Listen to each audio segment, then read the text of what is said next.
In 2011, millions of Egyptian protesters forced the dictator Hosni Mubarak to step down after decades in power. Mohammed Morsi of the Muslim Brotherhood won 51% of the vote in the following free presidential election, the first in Egypt's history.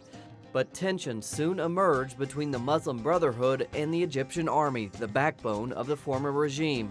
It ended with the 2012 military ousting of Morsi. The place of the Muslim Brotherhood in Egyptian society has never been easy. The group was founded in 1928 by Imam Hassan al-Banna with the aim of reorienting society towards conservative Islam.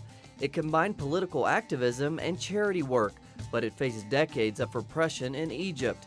Different forces attempted to use the Brotherhood for their own interests throughout Egyptian history.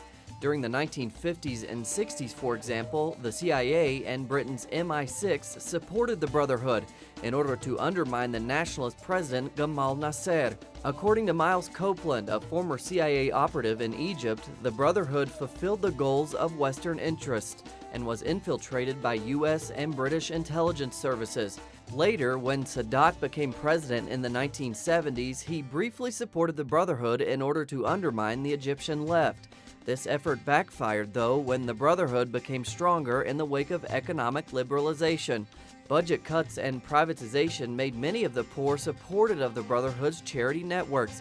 Sadat's support for peace with Israel further contributed to the Brotherhood's rise, later contributing to Sadat's assassination in 1981 by a more radical Islamist group, the Tanzim al-Jihad.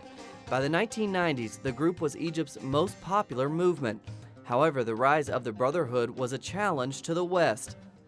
Even though the U.S. originally supported many Islamist movements in the Middle East, this support came to haunt the U.S. with the rise of more radical groups, especially once secular nationalist Arab regimes had largely been replaced with strong Western allies. So Morsi's 2012 election and the replacement of Mubarak, a staunch U.S. ally, was not a welcome change. The U.S. did not denounce the Muslim Brotherhood's ousting in 2012 as a coup. Had it done so, the U.S.'s huge military aid in Egypt would have been pulled. Likewise, other Western allies, including Saudi Arabia and Kuwait, helped consolidate the downfall of the Muslim Brotherhood because of their apprehension of the rise of more religious governments in the region.